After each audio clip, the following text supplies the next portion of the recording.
1 out of 5 Canadians suffers from mental illness. That's a large number, and yet there's a lot of confusion and stigma attached to the disease. With me today is Margaret Trudeau, a Canadian icon who has lived her life in the public spotlight. Today, she turns the spotlight on bipolar disorder, a mental illness she herself suffers from. Thanks so much for joining us today, Thank you, Rebecca. I saw you talk last night at the art gallery, and you weren't on that podium for 2 seconds, and you jumped right into it. So I thought that we could do that today. Indeed. Bipolar disorder is a mood disorder that is characterized by very, very low moods and very elevated It's moods. mood swings, exaggerated sorrow, exaggerated joy, more than joy. It's mania. Most bipolar people who suffer from the bipolar disorder suffer depression.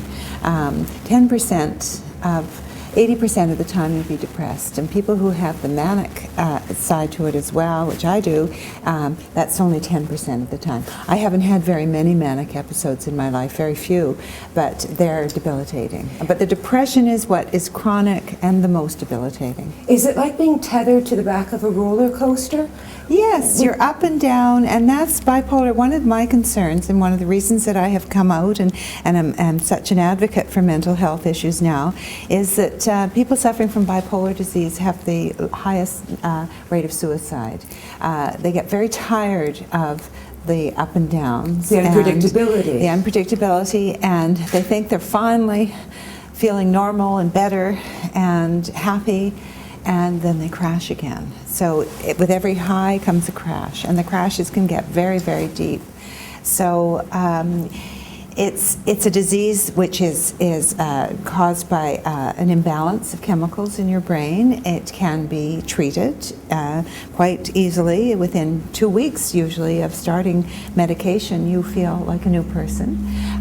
So there is, I know that you have a message of hope for this. Totally, yes. If we could go back, what were you like as a child? Is this something that you develop, that you get, or is it? Yes, I think I first, the bipolar doesn't define me. The bipolar from time to time exaggerates me. So I'm the person that I am, that I always have been. I was always fun-loving and capricious and curious and ready to try everything, and the world was my oyster when I was a little girl. I just was a very happy little girl, and it wasn't until my late teens that I first the first incident? Yeah, and depression came after, my first bout with depression came after the birth of one of my children, and this is quite common. This is the onset of postnatal depression.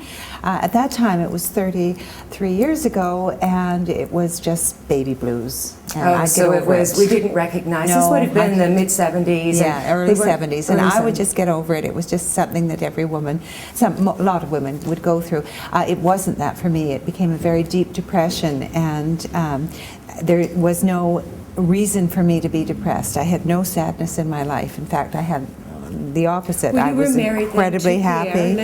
I was incredibly happily married. I had a beautiful children, my 2-year-old and a newborn, and I had everything going for me, and I just was so sad. Tears would just run down my face, and I didn't want to get out of bed, even though I knew that what I was getting out of bed to was a beautiful life, and I just couldn't rally. And that was the first sign. I ended up in hospital that time. May I ask, how was Pierre through this? Because he confused. was older. Yeah, he was older, and probably from a generation that was even more didn't understand. Very compassionate, but confused. Didn't understand what was happening to me. In some sense, took it personally, and as will happen. And that's why one of the debilitating effects of the disease is that it does affect your relationships tremendously, because people have a hard time understanding why you're so unhappy. Perhaps you're not with the right person. Perhaps you would have a happier life somewhere else, which is certainly what I